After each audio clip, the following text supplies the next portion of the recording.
ඇමතිවරයා කියනවා සමාජ මාධ්‍ය දැක්කේ නැල්ලු. මරුනේ. නේ හරි ෂෝක්. හොඳ නීතිච්ච මහත්තයෙක්. සමාජ මාධ්‍ය බලලා එයත් කතා කරන සමාජ මාධ්‍ය දිහා බලලා. ඉස්සරහට ජනාධිපතිවරයෙක් හිටියා උදේට පත්තරෙන් බලලා කියන.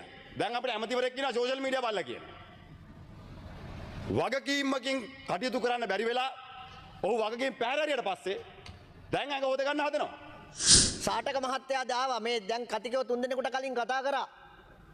මෙතුමන්ලා නෙවෙයි. හරිම කනගාටුවක් දැන් මේ කතාව දිහා බැලුවාම. මොකක්ද එයා කියන්නේ? එයා කියනවා එක කතාවක් අපේ අධිකරණ අමාත්‍යතුමා හරියට අධිකරණයේ හරියට බන්ධනාගාරය හරියට පාලනය කරේ නැහැ හරියට මැදිහත් උනේ නැහැ කියලා අධිකරණ අමාත්‍යතුමාට ඇඟිල්ල දික් කරනවා.